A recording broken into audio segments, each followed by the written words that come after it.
Transurfer, and welcome to TransurfingTV. My name is Renee Garcia, and today, one of the 78 days of practical transurfing, day 60. Oh my God, day 60. I'm like amazed how quickly this has gone by. Rustle of the morning stars. This is the deep stuff, right? This is really where we attune ourselves to a life track that is specifically intended for us and plugs right in to our soul frail. This is your ability to not only hear the rustle of the morning stars, but to listen to it as well, because I think a lot of us hear things, but then we don't act, as our previous lesson sort of showed us, right? We kind of tune it out because the mind likes to continue to do what it's doing and not forge a new path, listening to some other information coming from the alternative space or ourselves, our soul. But before I get started, remember to like this video and comment below. My world is taking care of me to enter my daily giveaway for some awesome reprogramming stickers. With that, I will get started. Day 60, the rustle of the morning stars. When you are faced with a problem and don't know exactly what the solution is, trust your intuition. If you rely on premonitions, you are bound to make mistakes, but you will make infinitely more mistakes by only heeding the voice of reason. When you have to make a decision, no one knows what to do better than your soul. It can often be very difficult to understand what exactly your soul is trying to tell you, but you can tell unambiguously whether your soul approves of the mind's decision or not. That wave of uneasiness you feel in response to a decision made by the rational mind is a reliable criteria for the truth. Vadim Zeland's interpretation. The mind thinks with the help of well-established signs, symbols, words, concepts, diagrams, rules, and so on. The soul does not use these categories. She does not think or speak. She feels and knows. Moreover, the mind is constantly busy with its own chatter. It believes that everything can be rationally explained and saved. When the mind slackens off, intuitive feelings and knowledge can break through into the consciousness. The mind gets distracted, and in this moment you sense the feelings and knowledge that are the realm of the soul. This is the rustle of the morning stars, the voice of no words, reflection without thinking, and sound without volume.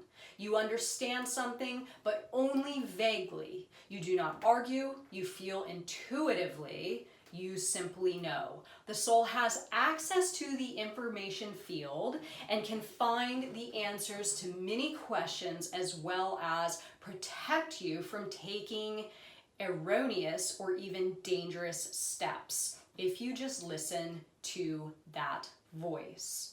For example, if you feel a certain uncharacteristic anxiety before boarding a plane, it would be wise not to board the flight. Likewise, when you first meet someone of the opposite sex and you have to persuade yourself that he or she is right for you, it is highly likely that any further relationship will not last.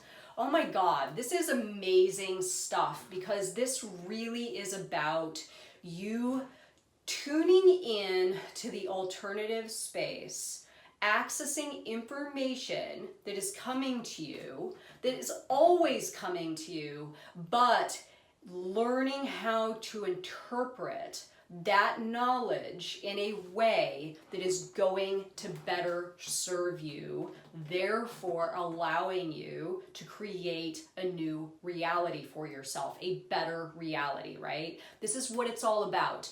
So we all have access to the same information. But again, our minds, how limited in nature our minds are, refuse a lot of the information that is coming to us because the mind likes to be right. The ego, the will, the mind, people want to feel as though they're in control and they have got all the answers. But if you can ease that voice of the mind and get that information coming in to you, interpreted and acknowledged and relayed to you in a new way, you are going to gain insights that your mind simply would not have. This has happened for me a lot in the past. I would say year, 2 years, pretty substantially. I've had insights to things that I've been challenged by for years. And it's simply because I'm acknowledging the difference between my mind trying to create a solution and allowing the solution to flow into me via the alternative space, and then it plugging into my heart, my soul frail, all that internal soul stuff, and shooting out something that is higher quality, but the most valuable part is more simplistic in nature. Again, Vadim Zeland says in the book multiple times, oftentimes the answer is the simplest and closest thing to us. The mind just doesn't want to believe that. So if you can quiet that mind and listen to the rustle of the morning stars, you absolutely will gain insights about where you should go, how you should move, who you should be involved with, what you should cut loose from your life. Every aspect of your reality could change just by shifting the focus of listening to that internal stuff via the rustle of the morning stars, as opposed to the mind, right? This is big stuff, but also very, very simple when it's a continued practice. So remember to like this video and comment below. I love reality transurfing, or rather, my world's taking care of me. I can't seem to get that one right.